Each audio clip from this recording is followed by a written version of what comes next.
नमस्कार शेतकरी बंधूंनो, मी बापू बिडगर आणि मराठी दरबार या आपल्या यूट्यूब चॅनलमध्ये आपले मनापासून स्वागत आहे।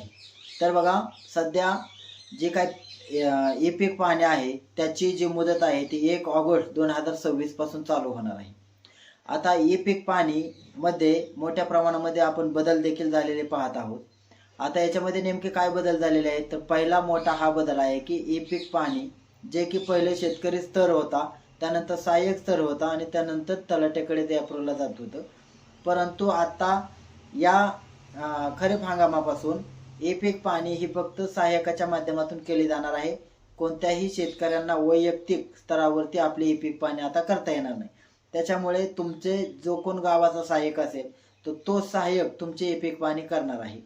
आणि दुसरा महत्त्वाचा त्याला लागूनच एक महत्त्वाची अशी बाब म्हणजे तुम्ही ज्या वेळेस पीक विमा भरत असता तर त्यावेळेस जी रक्कम म्हणजे ज्या ज्या पिकाचा तुम्ही पीक विमा भरलेला असेल तेच पीक त्याच प्लॉटवरती त्या पिकाची पीक पाहणीची नोंद ही त्या ठिकाणी असली पाहिजे। त्याच्यामुळे ई पीक पाहणी आणि तुम्ही जो काही पीक विमा भरत असतात त्याचा एक प्रकारे ताळमेळ असणं हे देखील तुमच्या पीक विमा मंजुरीसाठी अत्यंत महत्त्वाचं असं झालेलं आहे। त्याच्यामुळे बऱ्याच शेतकरी काय करतात की एखाद्या प्लॉटवरती समजा ते पीक नसेल तरीही त्या ठिकाणी पीक लावलं जातं, परंतु या वेळेस तशा पद्धतीचं जे काही करत होते शेतकरी त्याला आता आळा बसणार आहे। ज्या क्षेत्रावरती तुमचं पीक आहे त्याच पिकाची नोंद आता सहाय्यक करणार आहेत। MHDCS हे अत्यंत महत्त्वाचं असं ॲप, हे देशभर हे एकच ॲप असणार आहे आणि त्या ॲपच्या माध्यमातून 100% जे काही पीक पाहणी आहे त्याचं उद्दिष्ट आता शासनाने ठरवलेलं आहे। आता याच्यामध्ये आपण पाहिलं तर पूर्वी कसं व्हायचं की बऱ्याच शेतकऱ्यांकडे अँड्रॉइड मोबाईल नसायचे आणि परिणामी काय अँड्रॉइड मोबाईल नसल्यामुळे बऱ्याच शेतकऱ्यांचे पीक विमा तर भरायचे, परंतु ई पीक पाहणीमुळे त्यांचे पीक विमा देखील रिजेक्ट केले जात होते। त्याच्यामुळे आता 100% ई पीक पाहणी होण्यासाठी आणि शेतकऱ्यांना एक प्रकारे याच्यामध्ये आधुनिकता येण्यासाठी हे MHDCS ॲप हे संपूर्ण देशभरामध्ये आता याच्या माध्यमातून शेतकऱ्यांची ई पीक पाहणी केली जाणार आहे। संपूर्ण देशभरामध्ये एकाच ॲपमधून पीक जे काही पीक पाहणी आहे ते होणार आहे। त्याच्यामुळे डाटा साठवणूक असेल किंवा याच्यामध्ये सर्व शेतकऱ्यांना समान वागणूक अशा पद्धतीचं देखील हे धोरण शासनाने आता अवलंबलं आहे। त्याच्यामुळे जर शेतकऱ्यांनी आता पीक विमा भरलेला असेल, आपण पाहिलं तर पीक विम्याची जी काय मुदत आहे ती 31 जुलै 2026 आहे। यामध्ये ज्या शेतकऱ्यांनी ज्या पिकाचा पीक विमा भरला असेल तेच पीक ई पीक पाहणीच्या माध्यमातून लावायचं आहे, अन्यथा जर याच्यामध्ये काही बदल आला तर तुमचे पीक विमा हे रिजेक्ट केले जाणार आहेत। त्याच्यामुळे जर तुम्ही एखाद्या प्लॉटवरती समजा उडीद लावला असेल तर त्याच प्लॉटवरती जर तुम्ही त्याच प्लॉटवरती पीक विमा देखील उडदाचा भरायचा आहे आणि ई पीक पाहणी देखील त्याच प्लॉटची बरोबर उडदाचीच करायची आहे।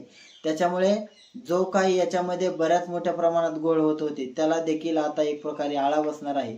याच्या माध्यमातून तुम्ही बोर असेल किंवा विहीर असेल त्याची देखील नोंद लावू शकता, तुमच्या बांधावरची झाडे असतील त्याची देखील नोंद लावू शकता। त्याच्यामुळे ई पीक पाहणीद्वारे तुम्ही तुमची पड जमीन असेल किंवा कायम पड असेल अशा पद्धतीनं संपूर्ण जलसिंचित असेल अजलसिंचित असेल अशा संपूर्ण प्रकारची नोंद तुम्ही या ई पीक पाहणीच्या माध्यमातून तुम्हाला आता लावता येणार आहे।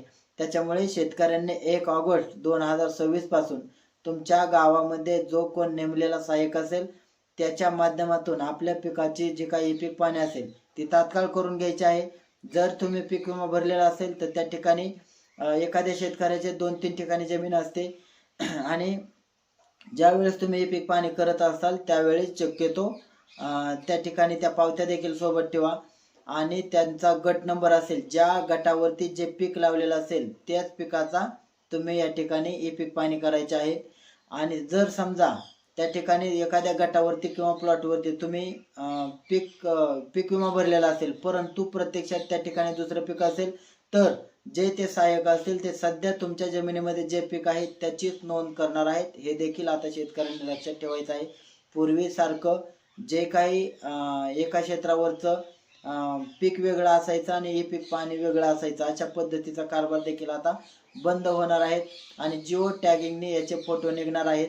त्याच्यामुळे सहाय्यक प्रत्यक्ष शेतात गेल्याशिवाय त्या ठिकाणी त्यांची ई पीक पाहणीची प्रोसेस ही पूर्ण होणार नाही। त्याच्यामुळे ज्या शेतकऱ्यांना पीक विम्याचा लाभ घ्यायचा असेल अशा शेतकऱ्यांनी आपली ई पीक पाहणी हे अत्यंत काळजीपूर्वक आणि अत्यंत चांगल्या पद्धतीने करून घ्यायची आहे, की जेणेकरून भविष्यात पीक विम्याचा जो काही तुमचा भरलेला फॉर्म असेल तो रिजेक्ट होणार नाही. धन्यवाद.